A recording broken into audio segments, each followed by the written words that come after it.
संदीप जी, उत्तर प्रदेश में यह उपचुनाव के लिए और योगी आदित्यनाथ के नेतृत्व में एनडीए के विजय का चुनाव है।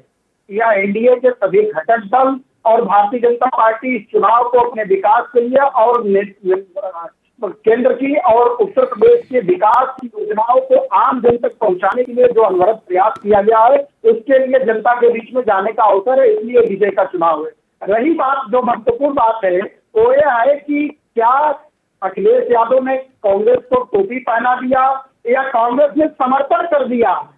इसलिए उन दोनों लोगों के लिए बड़ा अच्छा आपने बताया, स्क्रिप्ट लिखा भी है कि अभी देखो होता क्या रहे हैं कि अब अखिलेश जी ही बताएंगे। अरे उनको तो समर्पण के लिए आपने मजबूर कर नहीं, दिया। समाजवादी ने टोपी पहनाई या नहीं पहनाई उस पर तो हमने विस्तार से चर्चा कर ली। आप किस किस को टोपी पहना रहे हैं कि ये सारे गठबंधन वाले हम साथ साथ हैं, पर साथ सिर्फ अपने फायदे के लिए चाहिए, ये बता रही है क्या बीजेपी? और इसी पीड़ा का दरअसल इजहार खेवनहार शब्द इस्तेमाल करके संजय निषाद के समर्थक कर रहे हैं क्या?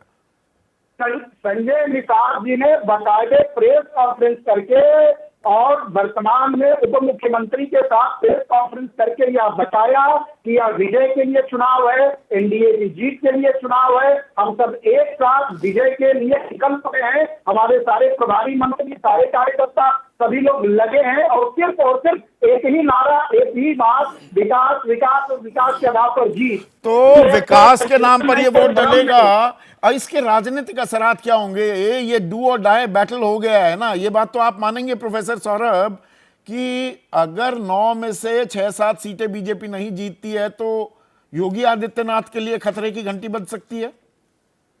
संदीप जी, अगर अगर अगर अगर और मगर तो टोपी पहनाने वाले के पास जाए, समर्पण करने वाले के हिस्से में जाए, उन दोनों की झोली में डाल दीजिए।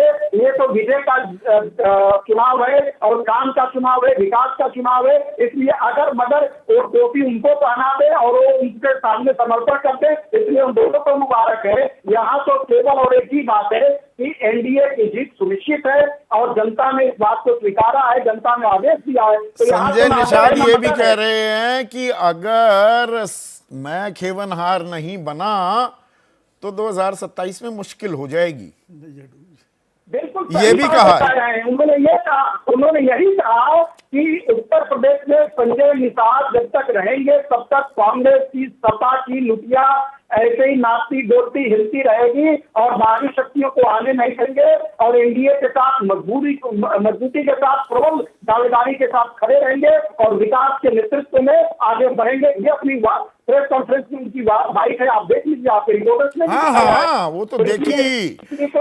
और जो पोस्टर भी लगाए, अब पोस्टर में भी देखिए दिलचस्प बात क्या है कि उस पोस्टर में प्रधानमंत्री मोदी भी हैं, अमित शाह भी हैं, राजनाथ सिंह की भी तस्वीर है, फिर थोड़ी बड़ी तस्वीर योगी आदित्यनाथ की, दूसरी तरफ ब्रजेश पाठक, केशव प्रसाद मौर्य, भूपेंद्र चौधरी की फोटो, और सबसे बड़ी फोटो उन्होंने खुद अपनी लगाई हुई है और फिर कह रहे हैं जय निषाद राज, जय श्री राम।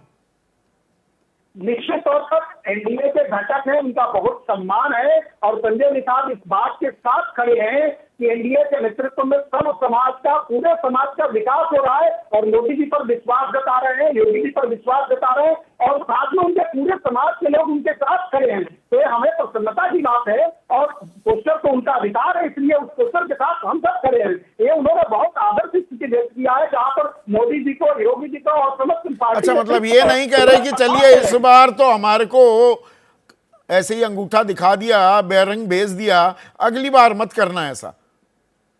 देखिए संजय निषाद जी कह रहे हैं कि विजय की बात है, अभी भी जीतेंगे, 27 भी जीतेंगे और 29 भी जीतेंगे।